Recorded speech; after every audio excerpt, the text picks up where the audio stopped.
செங்கல்பட்டு அருகே லாரியும் ஆம்னி பேருந்தும் மோதி ஏற்பட்ட கோர விபத்தில் ஒருவர் பரிதாபமாக உயிரிழந்தார்.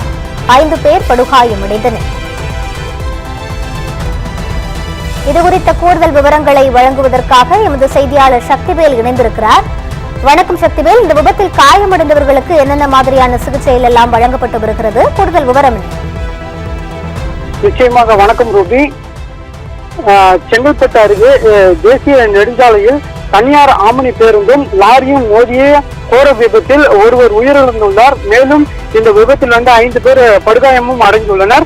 குறிப்பாக கேரளாவில் இருந்து சென்னை நோக்கி வந்த தனியார் ஆம்னி பேருந்து செங்கல்பட்டு அருகே பலவெளி என்ற பகுதியில் தேசிய நெடுஞ்சாலையை வந்து கொண்டிருந்தது. அப்போது அந்த நெடுஞ்சாலையில் முன்னால் சென்றிருந்த லாரியை முந்த முயற்சித்த போது தனியார் பேருந்து இடதுபுறமாக அந்த பக்கவாட்டில் லாரியின் மீது மோதி உள்ளது. இதனால் லாரியின் நிலை தடுமாறி சாலையின், அதாவது தேசிய நெடுஞ்சாலையின் சாலையிலேயே கவிழ்ந்து விபத்துக்குள்ளானது. இந்த விபத்தில் பேருந்தின், அதாவது தனியார் பேருந்தின் ஓட்டுநருக்கான உதவியாளராக இருந்த ஒருவர் உடல் நசுங்கி சம்பவ இடத்திலேயே உயிரிழந்துள்ளார். மேலும் இந்த விபத்தானது தேசிய நெடுஞ்சாலையில் ஏற்பட்டதின் காரணமாக தொடர்ந்து பின்னால் வந்த அனைத்து வாகனங்களும் ஒன்றின் பின் ஒன்றாக நின்று சுமார் 3 கிலோமீட்டர் தூரத்திற்கு போக்குவரத்து நெரிசலானது ஏற்பட்டுள்ளது.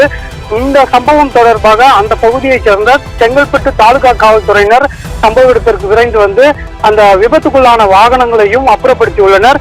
மேலும் விபத்தில் காயமடைந்த 5 பேரையும் செங்கல்பட்டு அரசு மருத்துவமனைக்கும் அனுப்பி வைத்துள்ளனர். மேலும் அந்த சம்பவ இடத்தில் பலியான ஓட்டுநரின் உதவியாளரின் உடலை உடற்கூறு ஆய்வுக்காக செங்கல்பட்டு அரசு மருத்துவமனைக்கு அனுப்பி வைத்தனர். தொடர்ச்சியாக இந்த விபத்து குறித்து ஓட்டுநரிடமும் மற்றும் அந்த பகுதியில் உள்ள மக்களிடமும் வழக்கு பதிவு செய்து விசாரணையும் மேற்கொண்டு வருகின்றனர்.